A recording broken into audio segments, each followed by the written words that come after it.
Good morning to all of you students.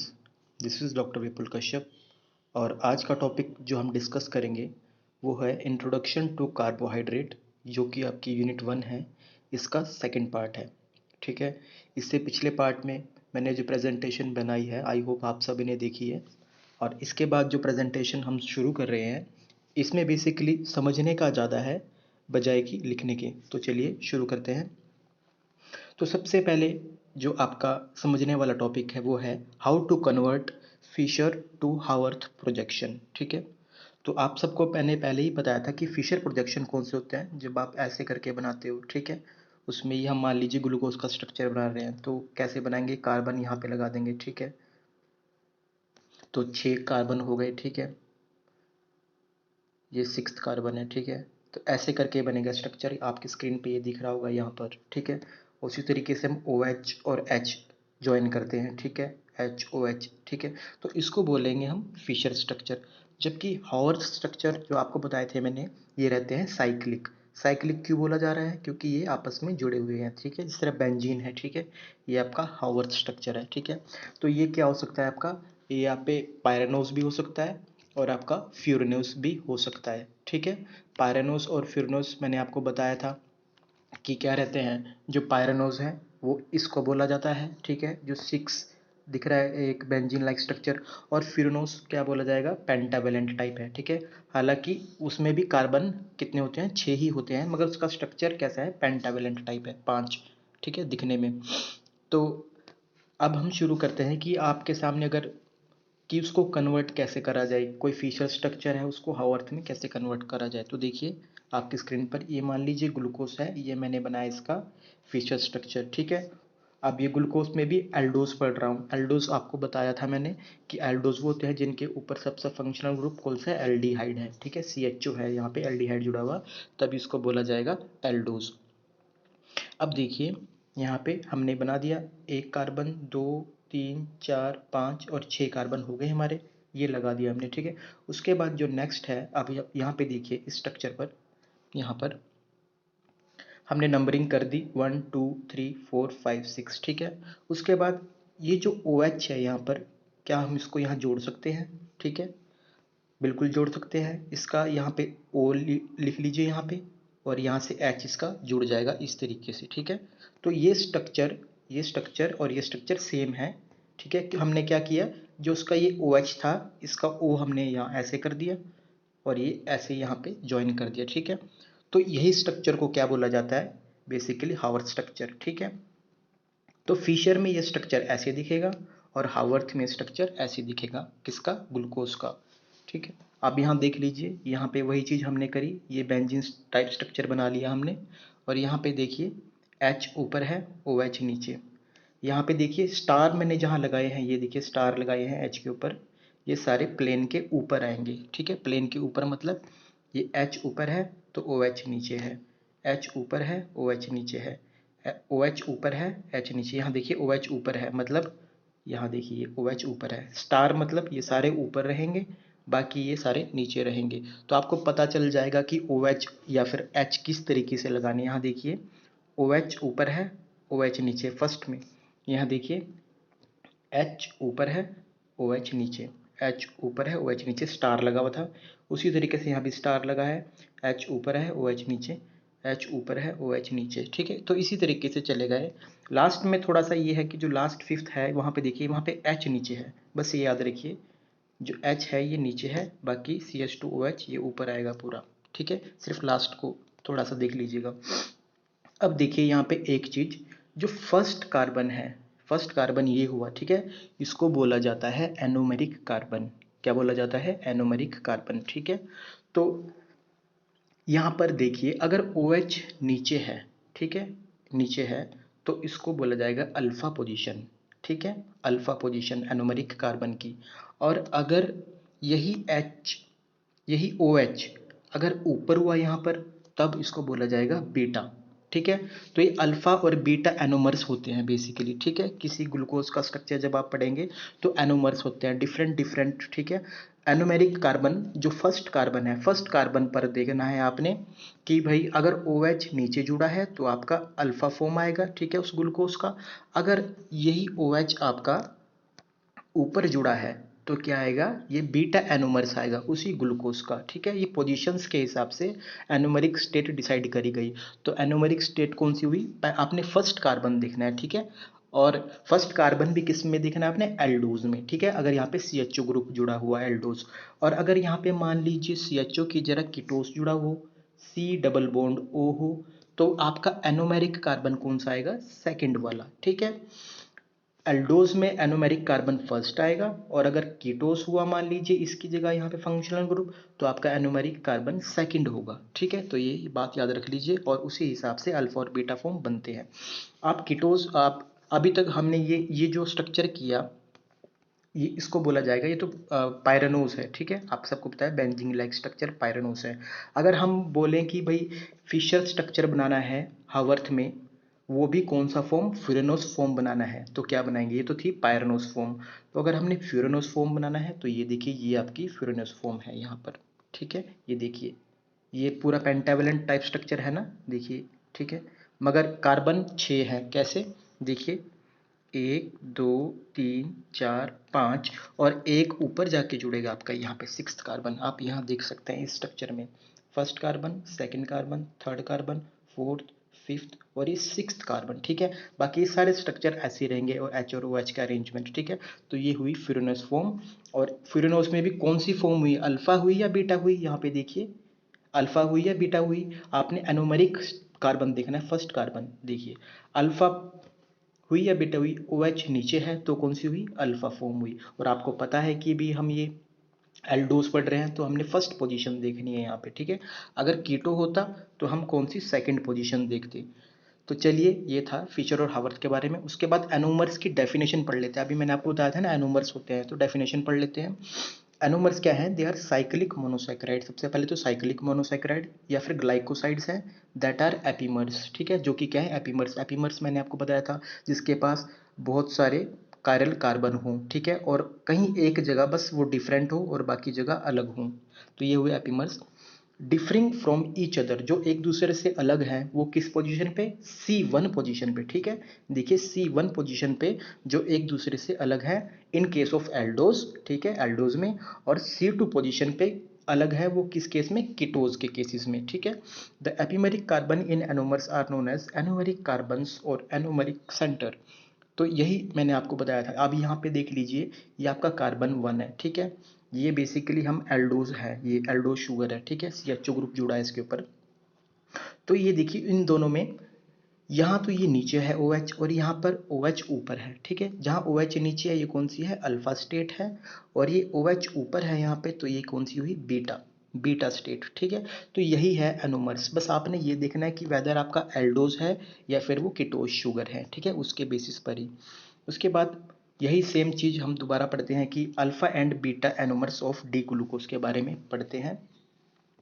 Cyclic structure of glucose retained in the solution, ठीक है। अब उसके बाद जो आपका सॉल्यूशन की बात करें, ठीक है, तो सॉल्यूशन में जो साइक्लिक स्ट्रक्चर है वही रिटेन करते हैं। साइक्लिक स्ट्रक्चर कौन सी हुई भाई, आपका पायरेनोस और फ्यूरेनोस, ठीक है।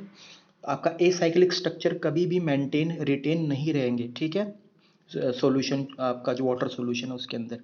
But isomerism take place at carbon number 1। आप सबको पता है कि आइसोमेरिज्म कार्बन नंबर 1 पे टेक होगा, किसमें, एल्डोज में। कीटोस हुआ तो सेकंड पे। This occurs along with optical rotation by which position of H और OH ग्रुप, ठीक है। और ये किसके कारण हुआ, ऑप्टिकल रोटेशन हुई। ऑप्टिकल रोटेशन के कारण H ऊपर चला गया, OH नीचे आ गया, या फिर वाइस वर्सा, OH ऊपर चला गया या फिर H नीचे आ गया, ठीक है। Alpha and beta cyclic form of glucose are called anomers, ठीक है, हमने ये पढ़ लिया। They differ from each other in configuration at carbon number 1 known as anomeric carbon. ये सब हम पढ़ चुके हैं, ठीक है। The physical and chemical property of anomeric carbon are different, ठीक है। तो इसी प्रॉपर्टी के कारण कि या तो H ऊपर जा रहा है या OH नीचे आ रहा है, या OH ऊपर जा रहा है या H नीचे आ रहा है, तो इसी प्रॉपर्टी के कारण क्या है, फिजिकल और केमिकल प्रॉपर्टी एनोमेरिक कार्बन की अलग अलग रहती है। इसी के कारण ही स्ट्रक्चर एक दूसरे से अलग है, ठीक है। उसके बाद एक कंसेप्ट आता है म्यूटा रोटेशन का, ठीक है। तो म्यूटा रोटेशन की डेफिनेशन पूछी जाती है अक्सर एग्जाम्स में, तो ये आपको पता होनी चाहिए क्या है ये। Intra conversion of alpha and beta glucose in the solution, ठीक है। अब देखिए किसी सॉल्यूशन है, ठीक है, उसके पानी है, उसके अंदर आपने ग्लूकोज डाल दिया। अब क्या होगा, OH और H इसकी पोजीशन इंटर्न कन्वर्ट होगी। कैसे, ये देखिए अभी यहाँ पे क्या है, H ऊपर है OH नीचे है, ठीक है। अब यहाँ पे देखिए इस पोजीशन पे OH ऊपर आ गया और H नीचे, ठीक है, वही इंटर कन्वर्जन हो गई, ठीक है। कब, जब उसको किसी हमने पानी में सॉल्यूशन में डाल दिया हो, किसी शुगर सॉल्यूशन को, ठीक है। तो इस पोजीशन, इस फिनोमेना को बोला जाता है आपका म्यूटा रोटेशन, ठीक है। तो आप यहाँ देख सकते हैं कि किस तरीके से आपका अल्फा ग्लूकोज किस में कन्वर्ट हो गया, बीटा डी ग्लूकोज में, ठीक है, यहाँ पे ये देखिए। और उसके बाद बीटा डी ग्लूकोज इस तरीके से कन्वर्ट होगा, अल्फा की तरफ जाएगा ताकि वहाँ पे इक्विलिब्रियम आ सके। मतलब समझने का मतलब ये है कि जो पानी के अंदर मान लीजिए आप अल्फा और बीटा ग्लूकोज का मिक्सचर डालेंगे, तो वो सिर्फ एक ऐसी ही पोजीशन पे आके रुकेंगे, स्टेबल होंगे, ठीक है, जहाँ पे आपका इक्विलिब्रियम आए, ठीक है। इस कंसेप्ट को समझने के लिए एक एग्जांपल के थ्रू मैं आपको समझाऊंगा। तो ये देखिए, तो चलिए शुरू करते हैं इसको समझने के लिए। सबसे पहले यहाँ पे स्टेप नंबर 1 देखेंगे। ये है आपका स्टेप नंबर 1, इसको देखिए। मैंने सबसे पहले क्या किया, ग्लूकोज लिया, बीटा ग्लूकोज, ठीक है, ग्लूकोज का फॉर्म लिया बीटा ग्लूकोज। बीटा ग्लूकोज आपको पता है कि जिसमें OH नीचे आता है और H ऊपर है, ठीक है, स्ट्रक्चर में मैंने पीछे समझाया था। अब मैंने क्या किया, इसकी ऑप्टिकल एक्टिविटी चेक करी, ठीक है। ऑप्टिकली एक्टिविटी कैसे चेक करी, आपको पता है कि प्लेन पोलराइज्ड लाइट PPL है, वो किसके ऊपर गिरेंगे, अगर ग्लूकोज के ऊपर गिरेंगे तो ऑप्टिकल एक्टिविटी बताएगा वो, ठीक है। ऑप्टिकल डेंसिटी मशीन के थ्रू चेक करते हैं हम, ठीक है, स्पेक्ट्रोफोटोमीटर के थ्रू।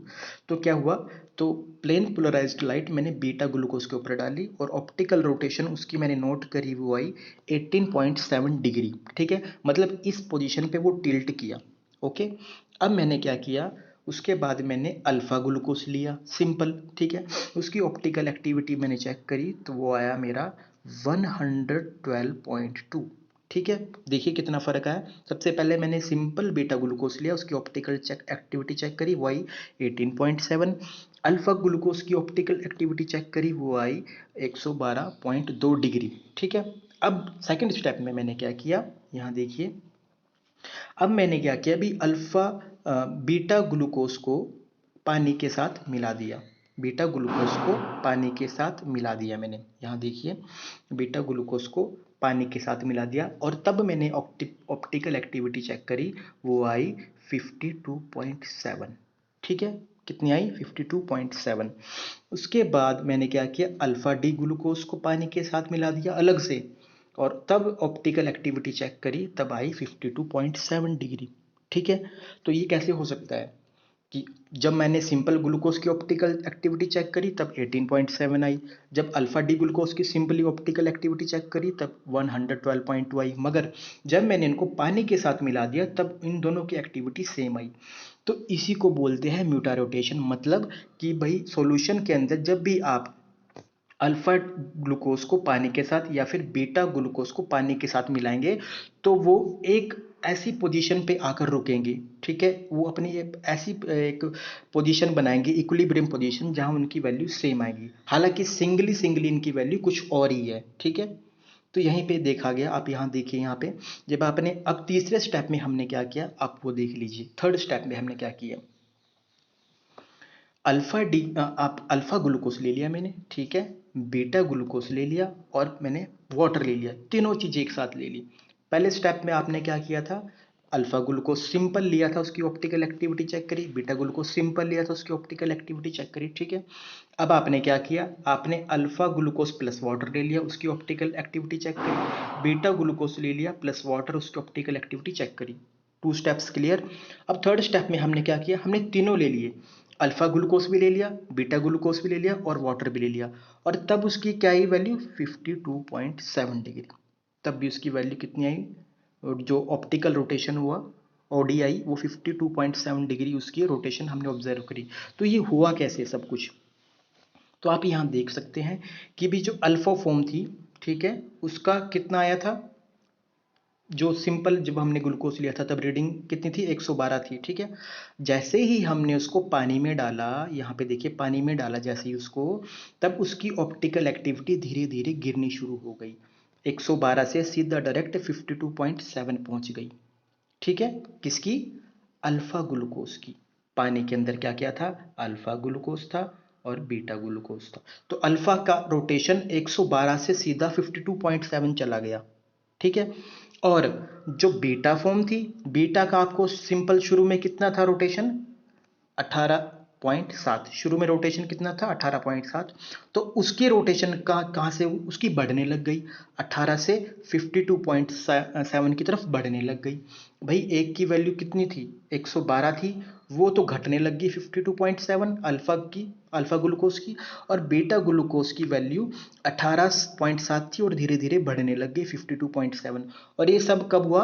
जब उसको पानी में डाला, इन तीनों को वाटर में डाला, ठीक है। तो ये एक ऐसे पॉइंट पे आके रुकेगी इन दोनों की रोटेशन जहां पे इनको इक्विलिब्रियम मेंटेन हो, ठीक है। ये रोटेशन इन दोनों की मॉलिक्यूल्स की कुछ ऐसी जगह आके रुकेगी जो कि क्या है, वो 52.7 दोनों की शुगर्स की जो ऑप्टिकल डेंसिटी अब दोनों की एडजस्ट कुछ इस तरीके से होगी कि तब वैल्यूज 52.7 होगी इन दोनों की, अल्फा और बीटा ग्लूकोज की। तो इसी को बोला जाता है म्यूटा रोटेशन, ठीक है। और डीप में समझाने के लिए कुछ इस तरीके से मैंने आपको समझाया है। ये देखिए अल्फा डी पायरनोस, पायरनोस तो आपको होता है ना कि बेंजीन लाइक स्ट्रक्चर बन गया। जब ये पानी में डालेंगे तो होगा क्या, इसका ये वाला स्ट्रक्चर यहाँ से टूट जाएगा, ठीक है। ये टूटने पे क्या कुछ इस तरीके से बन जाएगा, ये देखिए कुछ इस तरीके से बन जाएगा। मतलब कि इस यहाँ पे कुछ ऐसी रोटेशन हुई होगी कि ये जो एच यहाँ पे जुड़ा हुआ था ना, ये इस तरीके से इस डायरेक्शन में आ जाएगा घूम के, ठीक है। ये पहले ऐसे था एच यहाँ पे जुड़ा हुआ बॉन्ड, और ये इस तरीके से हो जाएगा, यहाँ आ जाएगा, ठीक है। मतलब 180 डिग्री की, यहाँ पे लिखा है मैंने, यहाँ पर 180 डिग्री की रोटेशन हुई होगी जिसके कारण ये स्ट्रक्चर यहाँ पे बन गया, ठीक है। मतलब कि पहले तो एच ऊपर था, ठीक है। अब रोटेशन होने से क्या हुआ, अब एच नीचे आ गया, ठीक है। तो यहाँ पर कुछ ऐसा ही होगा। और हम ये भी कह सकते हैं कि जब हमने पूरा सॉल्यूशन लिया था ग्लूकोज का सॉल्यूशन, उसका 2/3 form of all glucose form beta form, 2/3 glucose क्या बनाएगा, जो हमने सॉल्यूशन लिए थे दोनों के, अल्फा और बीटा का, जो हमने ग्लूकोज का लिया था ना, वाटर में मिक्स किया था, उसमें से 2/3 जो है वो तो बीटा बीटा फॉर्म में कन्वर्ट होगा, और 1/3 फॉर्म किस में कन्वर्ट होगा, अल्फा में। 2/3 किस में कन्वर्ट होगा, वो सारा कौन से, बीटा फॉर्म में, और 1/3 किस में होगा, अल्फा में। और तब इनमें इक्विलिब्रियम आएगी और वो पॉइंट होगा आपका 52.7 डिग्री, ठीक है। तो इसको बोला जाता है म्यूटा रोटेशन, ठीक है। समझने के लिए एक और है यहाँ पर, देखिए आप यहाँ पर देखिए कि शुरू में यहाँ पे ये अल्फा फॉर्म है और ये बीटा फॉर्म है, ठीक है। अब यहाँ पे देखिए आपकी शुरू में क्या थी, 18.7 डिग्री थी अल्फा फॉर्म की। अब यहाँ देखिए इसका क्या मतलब हुआ, और ये इक्विलिब्रियम पॉइंट है 52.7, आपको पता है कि यहाँ पर आके आपकी इक्विलिब्रियम कंडीशन आ जाएगी। अब यहाँ देखिए समझिए, 1/3 of beta sugar is changing to alpha form, ठीक है। अब यहाँ पे क्या है, ये सॉरी बीटा फॉर्म थी यहाँ पे, तो 1/3 of beta sugar is changing to alpha form. मतलब कि ये 18.7 जो बीटा फॉर्म की शुगर थी, ये अल्फा में कन्वर्ट होने को जा रही है अब, ठीक है। मतलब 18 से 52.7 की तरफ जा रही है, ये बीटा फॉर्म की तरफ है और ये अल्फा फॉर्म की तरफ है, ठीक है। और इसको ये भी कह सकते हैं कि 2/3 form of sugar is not changing, ठीक है। भैया 1/3 फॉर्म तो चेंज हो रही है, और ये भी तो बोल सकते हैं कि हम 2/3 फॉर्म चेंज नहीं हो रही। एक ही तो बात है कि 1/3 फॉर्म चेंज हो रही है और 2/3 फॉर्म चेंज नहीं हो रही। उसी तरीके से 2/3 form of sugar is changing, यहाँ देखिए ये इसकी तरफ बढ़ रही है, ठीक है। ये 112 डिग्री थी, वो गिर के अब किस पे जा रही है, 52.7, ठीक है। ये तो यहाँ से बढ़ रही है 52.7 की तरफ, और ये 112 से 52.7 की तरफ गिर रही है फॉर्म, ठीक है। तो ये कुछ ऐसे फॉर्म, ऐसे पोजीशन पे आके रुकेंगी ये दोनों फॉर्म जहाँ पे इक्विलिब्रियम आएगा, और ये इक्विलिब्रियम है 52.7, ठीक है। तो इसी को बोला जाता है म्यूटा रोटेशन। आई होप आपको ये म्यूटा रोटेशन समझ आया। वैसे डेफिनेशन ही मोर देन इनफ है लिखने के लिए विद एग्जांपल्स, पर ये कंसेप्ट मैंने समझाया। उसके बाद बात करते हैं ग्लाइकोसाइड्स। ग्लाइकोसाइड्स किन्हें बोला जाता है? अ condensation reaction occur between sugar and hydroxyl group of other compound. Condensation reaction है, ठीक है, किसके बीच में? शुगर और किसके बीच में? Hydroxyl group of other compound, hydroxyl group of other compound, ठीक है। यहाँ पे मिथाइल भी हो सकता है या फिर कोई कार्बोहाइड्रेट भी जुड़ा हो सकता है, ठीक है। तो ठीक है, they which is known as aglycone. तो ये तो हुआ ए ग्लाइकोन, ठीक है। यहाँ पढ़िए दोबारा, a condensation reaction between sugar and hydroxyl group of other compound also called aglycone. तो इसको जो बोला गया है ये है ए ग्लाइकोन, ठीक है। ये हुआ, ये ए ग्लाइकोन हुआ। द ए ग्लाइकोन मे और नॉट बी अनदर शुगर। तो ये बताया था मैंने कि ये जो ए ग्लाइकोन है ये आपका शुगर हो सकता है और नहीं भी। यहाँ पे क्या है, ये इस वक्त मिथाइल ग्रुप जुड़ा है, ठीक है। If carbohydrate portion is glucose, अगर ये पोर्शन आपका कार्बोहाइड्रेट है तो क्या बनाएगा आपका? The resulting compound undergoes condensation, और ग्लूकोसाइड बन जाएगा इससे, ठीक है। इफ गैलेक्टोज, अगर इस जगह गैलेक्टोज हुआ तो क्या बोला जाएगा? गैलेक्टोसाइड बन जाएगा, ठीक है। इस तरीके से हम यहाँ देखिए अलग अलग कंपाउंड बनेंगे सिर्फ इसी एक ग्लाइकोन की पोजीशन पे, एक ग्लाइकोन पे डिपेंड है कि वेदर वो कार्बोहाइड्रेट है या फिर शुगर है। One of the important property of monosaccharide its ability to form glycosides. तो क्या है, यही तो ग्लाइकोसाइड है, ये इनकी प्रॉपर्टी है कि वो ग्लाइकोसाइड बनाते हैं, किसकी? मोनोसैकेराइड की। कंडेंसेशन ऑफ रिड्यूसिंग शुगर, ये बेसिकली एक रिड्यूसिंग शुगर है। रिड्यूसिंग शुगर और नॉन रिड्यूसिंग शुगर का कंसेप्ट मैं आपको नेक्स्ट प्रेजेंटेशन में बताऊंगा कि व्हाट आर रिड्यूसिंग शुगर और non reducing sugar. Glucose basically reducing sugar है क्योंकि इसके पास फ्री एल्डिहाइड और कीटोन ग्रुप रहता है, ठीक है।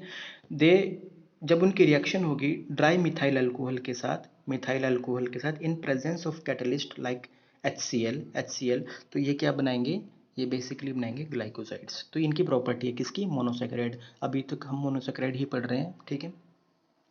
उसके बाद अमाइनो शुगर के बारे में बात करें, ठीक है, जिसको हेक्सोजामाइंस भी बोला जाता है। The sugars are component of glycoprotein. तो ये शुगर किसके कंपोनेंट हैं? ग्लाइकोप्रोटीन्स के, ठीक है, गैंग्लियोसाइड्स एंड ग्लाइकोजामाइनोग्लाइकन्स के।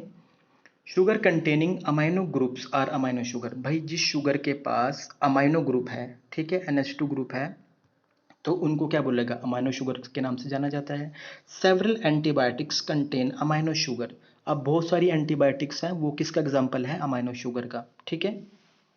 कौन कौन सी है? मान लीजिए इरिथ्रोमाइसिन है, कार्बोमाइसिन है, ठीक है, डाइमिथाइल अमाइनो शुगर है, और ये 3 अमाइनो डी राइबोज है, ठीक है। तो यहाँ पे देखिए अमाइनो अमाइनो ग्रुप जुड़ा है किससे? किससे जुड़ा है? शुगर से।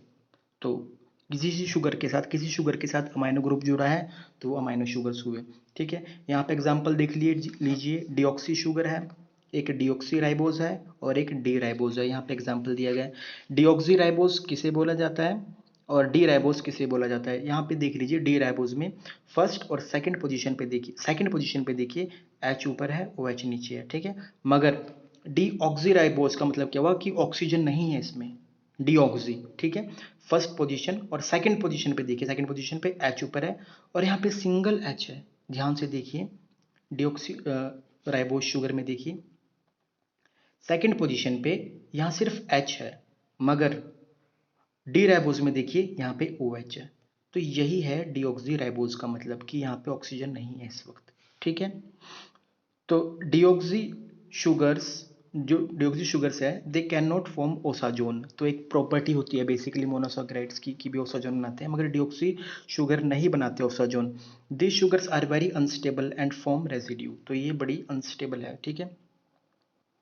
उसके बाद बात करते हैं केमिकल प्रॉपर्टी ऑफ मोनोसैकेराइड। तो मोनोसैकेराइड्स की कौन कौन सी केमिकल प्रॉपर्टी है जो शो करी जाती है? तो अगर हम रिडक्शन की बात करें, किसकी?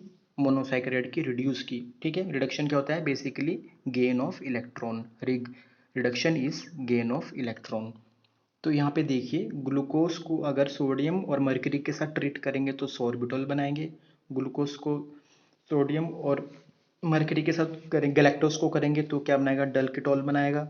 मैनोज को अगर सोडियम और मरकरी के साथ ट्रीट करेंगे तो मैनिटोल बनाएंगे। फ्रक्टोज को सेम कंपाउंड के साथ ट्रीट करेंगे तो मैनिटोल। ठीक है, तो सोडियम और मरकरी के साथ रिड्यूस करेंगे इनको तो क्या बनाएंगे, अलग अलग कंपाउंड बनाएंगे, ये इनकी प्रॉपर्टी है। ठीक है, उसके बाद बात करते हैं, अभी हमने रिडक्शन पढ़ा था, अब हम सेकंड पढ़ेंगे ऑक्सीडेशन। अगर ऑक्सीडेशन करेंगे एल्डिहाइड ग्रुप ऑफ शुगर की तो क्या बनाएंगे, एल्डोनिक एसिड। फॉर एग्जांपल ग्लूकोज को अगर ऑक्सीडाइज करेंगे, ऑक्सीजन देंगे तो क्या, ग्लूकोयूरोनिक एसिड बनाएंगे। ठीक है, उसके बाद हीटिंग की बात करें भाई, हीट करके मोनोसैकेराइड को क्या मिलता है, तो वो क्या, लैक्टोन्स बनाते हैं। मान लीजिए glucuronic acid on heating gives lactones which are cyclic structure which resembles pyranose और फ्यूरेनोस। ठीक है, तो लैक्टोन्स बनाएंगे, और वो लैक्टोन्स किससे रिजेंबल करते हैं, पायरेनोस और फ्यूरेनोस से, जो आपको पता है कि साइक्लिक स्ट्रक्चर है। उसके बाद फोर्थ प्रॉपर्टी है मोनोसैकेराइड की, वो है alkali nature. In dilute alkane alkali sugar form alpha and beta structure with an equilibrium. ठीक है, तो क्या मतलब हुआ कि डाइल्यूट अल्काली के साथ क्या है, sugar form alpha beta structure बनाएंगे ये। ठीक है, और इक्विलिब्रियम के साथ, for example गैलेक्टो glucose fructose mannose. ठीक है, यही जो हमने पढ़ा था म्यूटा रोटेशन में। द कंसंट्रेटेड अल्काली के साथ क्या होगा, अगर हम कंसंट्रेट अल्काली के साथ मिलाएंगे, यहाँ पे हमने डाइल्यूट अल्काली के साथ मिलाया तो क्या बना था कि अल्फा और बीटा स्ट्रक्चर बने थे विद इक्विलिब्रियम। ठीक है, मगर हम कंसंट्रेटेड अल्काली के साथ अगर ट्रीट करें शुगर्स को तो क्या होगा, sugar produce a series of decomposition product in concentrated alkali. ठीक है, yellow and brown pigments are developed and salt may be form, तो बहुत सारे कलर लाइक कंपाउंड बनेंगे। ठीक है, तो येलो और ब्राउन प्रेसिपिटेट आपके डेवलप होंगे और साल्ट भी बन सकते हैं अगर आप कंसंट्रेटेड अल्काली के साथ शुगर को मिक्स करें। उसके बाद बात करते हैं ओसाजोन फॉर्मेशन। ये इंपॉर्टेंट प्रॉपर्टी है कि मोनोसैकेराइड्स हैं वो बेसिकली क्या है, और मोनोसैकेराइड को अगर फिनाइल हाइड्रोजन के साथ ट्रीट करें, ठीक है, शुगर्स को, तो मोनोसैकेराइड को, तो ये बेसिकली क्या बनाते हैं, ओसाजोन बनाते हैं। ठीक है, उसके बाद सिक्स्थ प्रॉपर्टी है मोनोसैकेराइड की, strong mineral acid. Glucose on treatment with strong mineral acid gives levulinic acid. ठीक है, तो स्ट्रॉन्ग मिनरल के साथ ट्रीट करके लेवुलिनिक एसिड बन जाता है। ठीक है, मोनोसैकेराइड का। और आइडो कंपाउंड की अगर बात करें हम, Aldo sugar on heating with concentrated hydroiodic acid loses all of its oxygen and converted into iodo compounds। तो इसको मोनोसैकेराइड को अगर हाइड्रोआयोडिक एसिड के साथ ट्रीट करा जाए तो ये सारे अपने ऑक्सीजन खो देगा और ये बना देगा आपका आयोडोहेक्सेन। उसके बाद एस्टर फॉर्मेशन आता है। The presence of hydroxyl group in sugar allow the reaction of esterification. ठीक है, तो एस्टरिफिकेशन हो जाती है प्रोसेस। ठीक है, जो हम आगे पढ़ेंगे। ठीक है, कि एस्टर्स बन जाते हैं, जितने भी हाइड्रोक्सिल ग्रुप है वो कन्वर्ट होके एस्टर्स बन जाएंगे। तो यही था आपका इसमें, जिसमें हमने मोनोसैकेराइड्स के बारे में पढ़ा, केमिकल प्रॉपर्टीज, कुछ कंसेप्ट पढ़े ग्लाइकोजाइड या फिर म्यूटारोटेशन को लेकर। ठीक है, और हमने अल्फा बीटा फॉर्म के बारे में पढ़ा और फिशर और हावर्थ प्रोजेक्शन के बारे में पढ़ा। नेक्स्ट जो आपका थर्ड जो आपकी प्रेजेंटेशन होगी उसमें हम कार्बोहाइड्रेट को ख़त्म कर देंगे, और जो लास्ट जो कुछ टॉपिक्स हैं रिड्यूसिंग और नॉन रिड्यूसिंग शुगर के बारे में कंसेप्ट क्लियर कर दिया जाएगा। आई होप आपको ये टॉपिक समझ आया। Thank you.